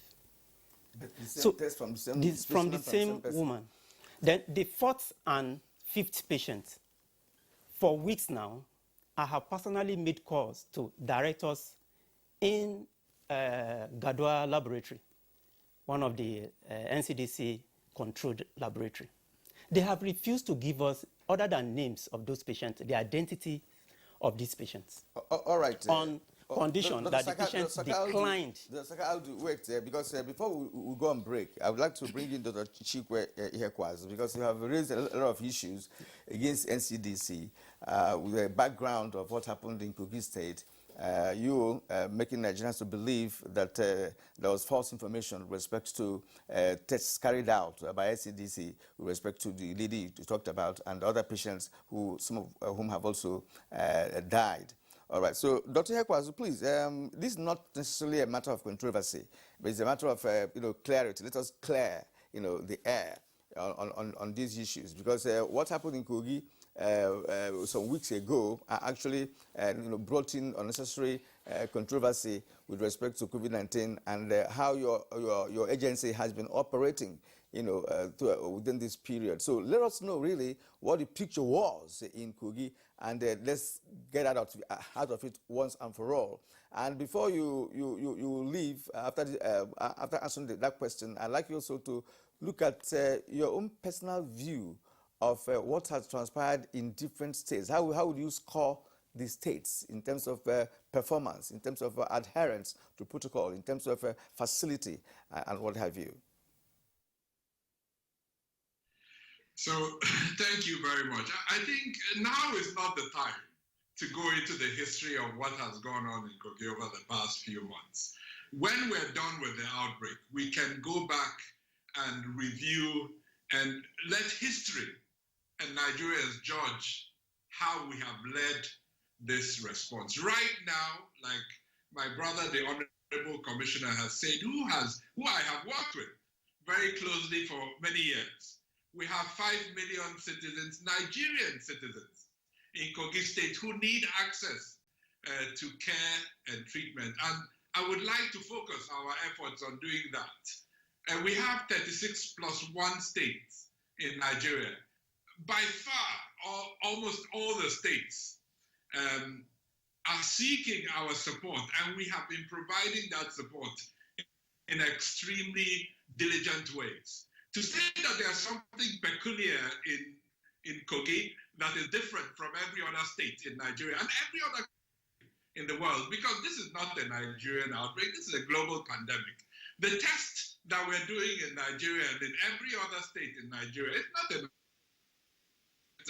It's the same test done in Brazil, in India, in the US, in the UK, in South Africa, in Ghana. It's exactly the same test. The challenge, the response that we are providing is not a first world response. Nigerian citizens are as susceptible and have the same right to protection as every other citizen in every other country in the world. There's nothing peculiar, my brother, about Kogi. Kogi is like every state. There's nothing peculiar about Nigerians living in Kogi. They're like every other citizen in Nigeria, and they deserve the best care.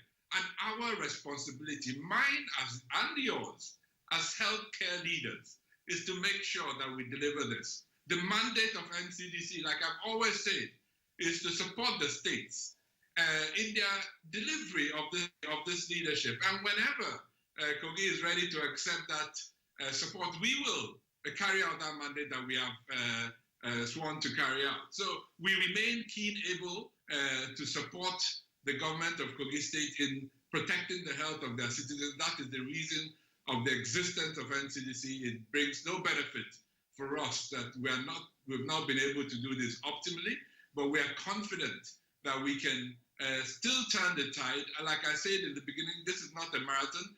We can't wish this virus away. It is here with us.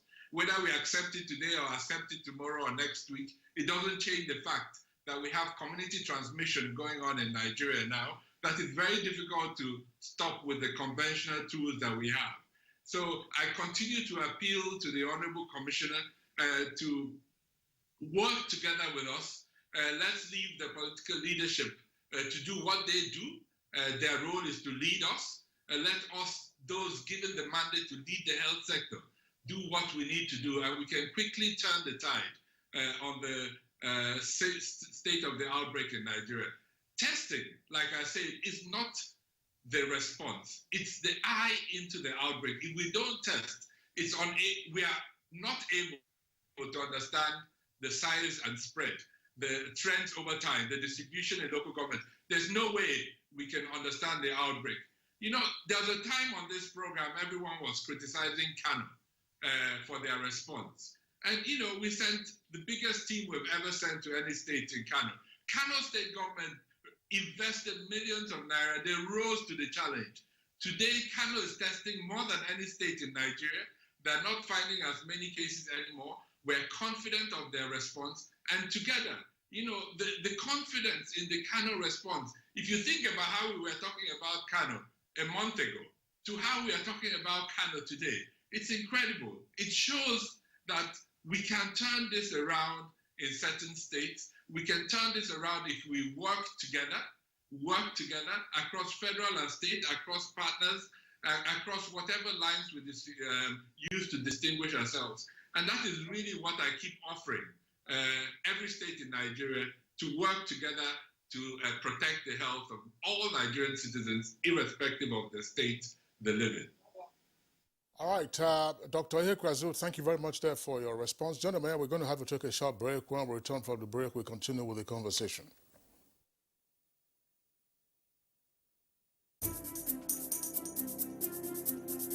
As a strong immune system increases the chances of victims surviving COVID-19, a corruption-free society creates opportunities for citizens to thrive and prosper. Build your immunity. Stop corruption now. Report all acts of corruption to ICPC on this toll-free number 0800 22 55 4272. This message is brought to you by ICPC and NTA.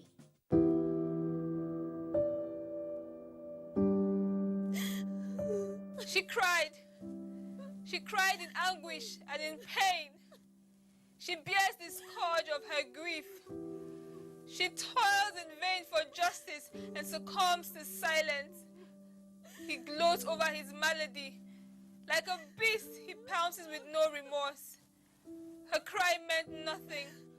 Her pain feeds her shame. Like an orphan, she is left to grieve in solitude. But no more will she cry in vain. Her adversaries will henceforth bear the brunt of their bestiality. Rape is evil. Rape is a plague, a pandemic of monumental consequences. We must unite and kick it out of our society. Connect with NTA and stand against rape and rapists. This message is brought to you by the Nigerian Television Authority, NTA. The number of the COVID-19 cases in Nigeria is increasing daily, with many more tests ongoing. The battle of testing, isolating, treating, and attending to the affected persons rests heavily on the shoulders of our health workers, constantly putting their lives on the line and at risk to contain this virus, save and protect the lives of millions of Nigerians. To these health workers, we at the Nigerian Television Authority, NTA, on behalf of millions of Nigerians, say a big thank you for all that you have done and are doing. To the security agencies enforcing the lockdown and every other frontliner, we say thank you for putting your lives on the line to save ours. There is no amount of words that can quantify our gratitude. Thank you. This message is brought to you by the Nigerian Television Authority, NTA, Africa's largest television network. All right, welcome back, and it's still Good Morning Nigeria live on the network service of the Nigerian Television Authority. I just would like to come back again to our Abuja studios, this time Dr. Mohammed Balogun. Dr. Mohammed Balogun, well, Dr. Ekwazu has already spoken briefly about Kano, because Kano was a state of interest for us on Good Morning Nigeria. We had a number of dignitaries from Kano, including the Emir of Kano, that's the Sarki Kano, the Deputy Governor, prominent officials, Professor Nasidi, and quite a number of other persons. So what has happened in Kano that the numbers that seem to be climbing at some point suddenly would appear to have fallen? That's one. Then from an epidemiological point of view, virtually the Nigerian economy has reopened. One of the fastest means of community transmission that was always feared, air travel. The protocols that we established are already being breached. We saw what happened in Kano. A big man said, you cannot decontaminate my luggage because I'm a VIP. As if VIPs don't carry the virus or they don't suffer from the virus. Do we face a much graver risk now with the reopening of the economy at the challenge of having to, resuscitate livelihoods? Yes, so thank you for those questions. To address the first question, I think the index case from Kano was not the first case in the outbreak in Kano. The outbreak had been going on for a long time before the index case, meaning the person that was detected, tested in the lab and confirmed. So, and the kind of people that were dying in Kano around that time actually fit almost 100% the demographics of the kind of people that have a bad outcome with COVID. So those elderly people that were dying in Kano most likely were dying of COVID. So Kano had progressed, it had advanced in its outbreak before we even knew what was happening. So it's possible that the outbreak is on its way out in Kano. It went, it ravaged uncontrolled for a long time, and it's on its way out because people are actually collecting. I myself, for a long time, we've been discussing this, what exactly is happening in Kano. They are testing, they are not finding the cases. They're actually testing, they're collecting samples.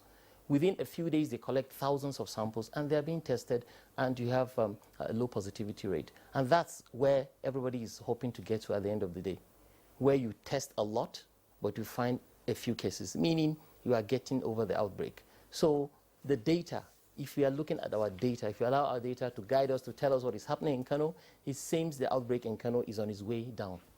That is what the data is telling us. That's interesting. I think that's a very interesting development. And other states should emulate this because, as you rightly pointed out, Kingsley, when we had a deputy governor, there was no index case in Kano. And we were suggesting to him that Kano is a very big state. It has a highly populated, yes, right? And that he was giving us assurances that look, that nothing is going to happen because, of course, he certainly showed us at that time, that there was not going to be COVID-19 as we are speculating. But a week after that, of course, what happened there? The boom all over the place. Second question. Yes. That's on reopening of the economy and yes, the risks that we face. So it's not rocket science. If you lower your guards, you don't obey the measures, you don't do social distancing, it's going to get worse.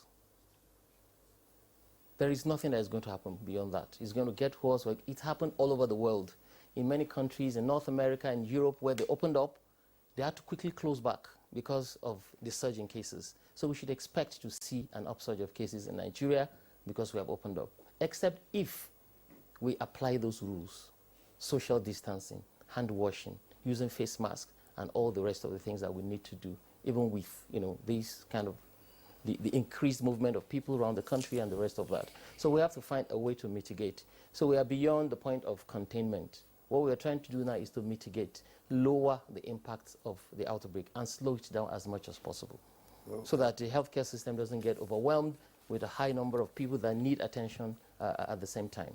But what's on ground now presently is the fact that people are not adhering to the protocol. It's as simple as that. Yes, so that's what we need to do. We need to do a lot of work on risk communication. People need to better appreciate the risk involved. And now that we have a mounting body of evidence telling us that this virus is actually, you know, airborne to an extent, then we have even a greater reason to adhere to those, you know, measures, especially face mask, ventilation, social distancing, and the rest of that. Is it not possible, Kirian, before we proceed, is it not possible that because there is also now greater information out there as to preventive measures, pharma preventive measures, that patients are saying, look, if I fortify my immune system, probably I can contain this, I can combat this virus if it lands.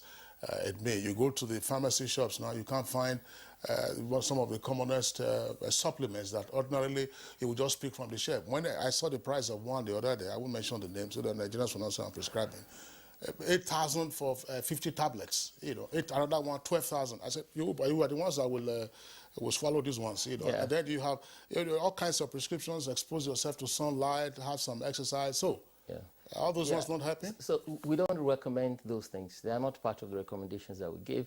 We are looking at those measures, those simple things, things are easy to, you know, observe. Not everybody can afford those things. They're very expensive, and there is no scientific evidence to show that they have any benefit in this situation. But we know that some people, a particular group of people, have the tendency to have a bad outcome in terms of severity of illness and also dying. So we talk about people that have comorbidities like hypertension, diabetes, chronic liver disease, chronic kidney disease, cancer, and the rest of that.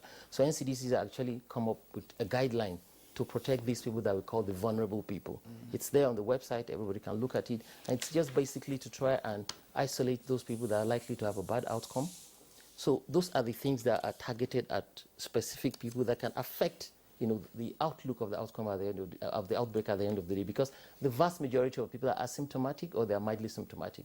But those people that are likely to have a bad outcome, they are likely to die.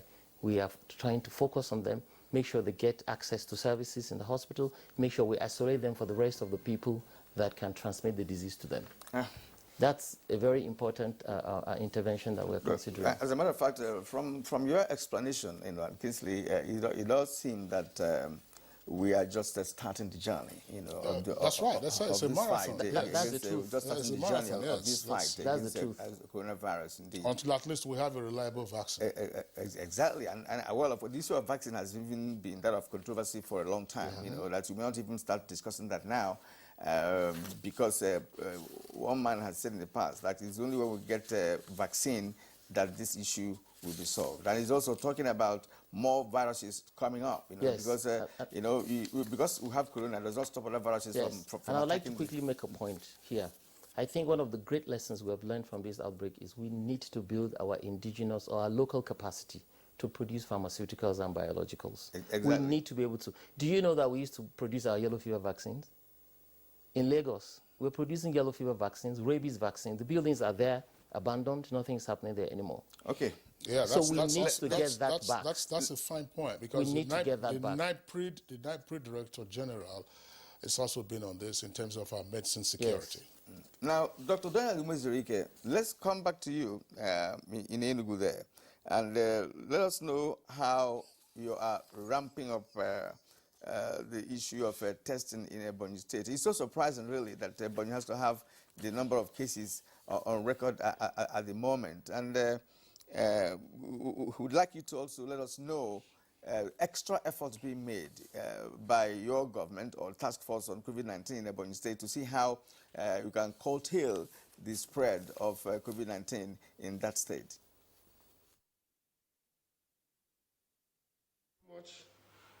In terms of testing, Ebonyi State has done very well because we are the first state to be activated to confirm COVID-19. And this does not happen by accident. It didn't happen by accident. Ebonyi State has put in place a lot of measures during the era of Lassa fever in 2016, when we constructed and equipped under His Excellency, the Executive Governor of Ebonyi State, a modern virology center with all the polymerase chain reaction machine, that is PCR machines, in place.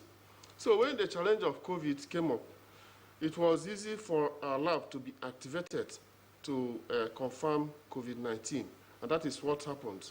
So, so far we have tested over 5,000 samples, and initially we were also observing our neighboring states. And in terms of that, because this is a disease that you cannot manage blindfolded, you have to test and confirm that somebody has COVID-19 before you say that somebody has COVID-19. So that is what we are doing. And Ebonyi State has also done quite a lot in terms of providing palliative and economic stimulus. We have we manage our cases free of charge. The case management, we have a very dedicated team that manage COVID-19 free of charge in Ebonyi State. And as I was explaining before I was paused about our active case search, we want to detect all the cases, both COVID and the non-COVID, that have not presented to the hospital, and bring them to hospital and treat them. Because we discovered that when you emphasize only testing, that sometimes you emphasize more on the asymptomatic carriers that disseminate the disease. But some people are sick and they stay in their houses. So we want to bring them and treat them in the isolation centers. That is what we are doing. And before I hang on, before I close, I want to commend the effort of my dear governor for his effort, for his wisdom, for his commitment in the fight against COVID-19, and all the stakeholders in Ebonyi State.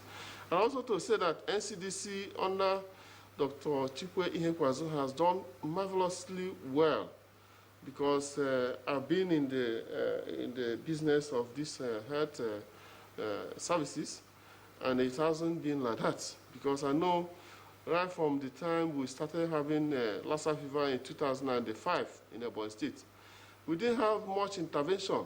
We didn't have much support from the national until he came on board. And with that collaboration, Ebonyi State has done very well. And also the PTF, who has been there for Nigerians in this fight. So I want to say that we urge all Nigerians not to relent, because when you check the trends in other places, you see that the awareness is increasing. But it's not like that in Nigeria. When you emphasize people should wear their face masks, that is the time they will now start saying that there's no need for the face mask. So we should emphasize all these precautionary measures and adopt them. They are very important. We should know that COVID-19 is real. All right. Thank you very much, Dr. Daniel Umezurike, for the information you have given us with regards to coronavirus in Ebonyi State, as well as the role of His Excellency, the Executive Governor of the state. We hope he has recovered fully from the issues that he had. Thank you very much for your comments. Now, let's listen into the views of some Nigerians who've sent in their tweets in the course of this conversation. Festus Akimboyewa, the statewide data published daily by NCDC has shown a significant increase in the spread of COVID-19. States must urgently address insufficient testing and effectively close down indoor operations such as restaurants, religious centers, and entertainment venues. Law Alpha C, most states have adopted laudable measures to frustrate community transmission, thereby flattening the curve, but the general attitude of the people is reprehensible, and discouraging for them. If the virus will not go, let it remain there. Mutana Farouk, it's high time we learned how to adapt to the situation because Corona may not likely be terminated for now. It is worrisome that many people do not adhere to the precautionary measures. Attitudinal orientation should play a vital role in this respect. Festus Akimboewa, only few state governors are doing remarkable work to address community transmission of COVID-19 in their communities. States should pool their resources together to enable them respond effectively to the spread of the virus in our communities. Now, Ibrahim Modu Aje says many communities have returned to the old normal. Our children that we are trying to protect by closing our schools are vulnerable with high rate of community transmission. All right, and from Titus Monday, he says it's so pathetic that some people are still doubting the fact that this virus truly exists and are still living lives as usual and not obeying the simple guidelines regarding this pandemic. There is little government can do when people disregard the simple rules to protect them. Sir Idris, I salute the courage and resilience of Governor Rufai of Kaduna and the way he's fighting the pandemic. My advice to stakeholders is more awareness and sensitization. And from London Whip, unfortunately, we are not all national as the medical experts and PTF on COVID-19 would want us to, but instead we use mental shortcuts which affect how we perceive most aspects of the virus. The limits to human rationality further exacerbated under strenuous conditions such as fear. Osman Banu Kantu, community transmission cannot be easily rid of, but rather allow the virus to die a natural death with time. This is because most state governments are concerned with revamping their economy. Chris Simeon, travelers and people that disregard COVID-19 safety protocols are those who carry the virus and spread it around. Security operatives should be targeting this set of persons. You have another one from Chris Simeon there, Kieran. It's very interesting. So it's almost 2 weeks now that there's no recorded case in Sokoto. This is the result of advocacy and awareness campaign. That's very good. That's very interesting. Just like we heard from Dr. Mohammed, that of Kano, which is now slowing down. Lejak Solomon says participatory community engagement interventions should include accurate information. In Edo State, the massive awareness campaign is yielding good result, even though the community's transmission continues in parts of the state. The efforts of government is commendable in the rural areas. Greeting with knuckle fist is now the in thing. Kinsley. Well, Kiran, just before we go, there's a tweet here from Ibrahim Abdusalam Bello. It says, there isn't any doubt that a state like Kano is now on the relegation list of the COVID-19 league. Says, little or no update comes from the Center of Commerce these days. It is that either they are testing, it's no longer going on, or that everything, of course, is being taken care of. Dr. Balogun was already giving an indication of that as to how they are reading out the numbers and then seeing what's happening. There was massive injection of funds and investment in terms of also facilities. Yes. Dangote and others, Let's get Dr. Hekwazu take this question. Dr. Hekwazu, this question is on the issue of treatment protocol. Yes, I know it may not be ethical, to disclose the treatment protocol being administered at the moment. But again, some persons who have had COVID-19 came out to say, look, that they were giving malaria drugs, and that's what they took, and they came up fine. I want you to make it clear, as to people are believing that if you have COVID and you get malaria treatment, that you're going to be okay. So how true is that? And then if it's possible for you to let us know what is on ground in terms of what you're applying to treat Nigerians, is it in uniformity, or is it a situation where each state, you're on your own, whatever you think you can do on treatment, you do? So thank you, and it's a good place to end. I think the first thing to remember, like we've said very often, that this is a disease for which actually a vast majority of cases don't show any symptoms at all. They still are likely to transmit, especially if they're at the pre-symptomatic state. So you're asymptomatic for 2-3 days, and then you become symptomatic. And then many people stay asymptomatic, and they never have a clinical illness, so they're never ill. So many people, especially younger people, the human body on its own is able to fight off the virus without your even knowing it, and then you recover. In another big proportion of people, they have a mild illness. You know, and when you have a mild fever and cold, flu symptoms, many people generally, unfortunately, treat for malaria without even having a confirmatory test. Then they recover from what might have been COVID-19, and then they conclude that it's that malaria treatment that led to a recovery.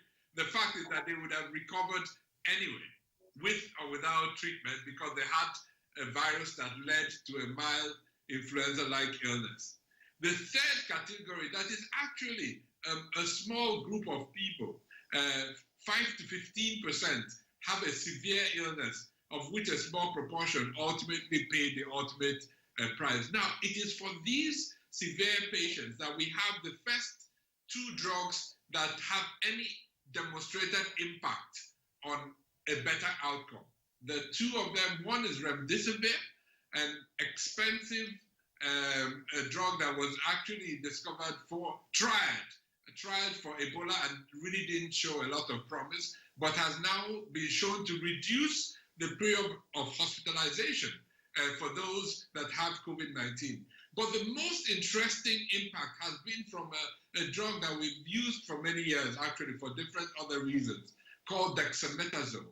And it has been shown to have improved the clinical outcomes in people with severe disease, so people that require hospitalization and oxygen. So slowly, evidence is emerging. Remember, this virus is 6 months old, and across board, we're learning very quickly. And one thing I hope that will come out of this, just like Shakira said, Dr. Balogun said, is a renewed interest in science. This is not only in vaccine manufacturing, but from university education.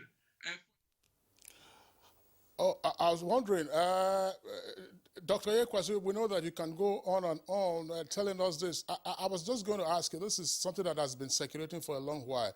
If you can just give us a brief answer in less than 10 seconds. And there are complaints that hotlines of the NDDC are often unattended when persons make calls. How do you respond to that? Very quickly. That was definitely the case early in the outbreak. It's almost unheard of now. You know, we have improved our call center so much. The challenge right now is that 30% of our calls are hoax calls. People just calling to block the line, for all sorts of reasons. But our lines are... Okay, well, thank you very much. We're out of time. Dr. Ekwazu, always a delight having you on Good Morning Nigeria, Director General, NCDC, joining us via Skype from Abuja here. Also with us on this conversation, Daniel Umezurike, doctor, that's Commissioner for Health at Ebonyi State from our Enugu Network Center. In the Abuja studios, Dr. Saka Haruna Audu, Commissioner for Health, Kogi State, and Dr. Mohammed Balogun, Resident Advisor of the Nigeria Field Epidemiology and Laboratory Training Program. Gentlemen, our pleasure having you all on Good Morning Nigeria.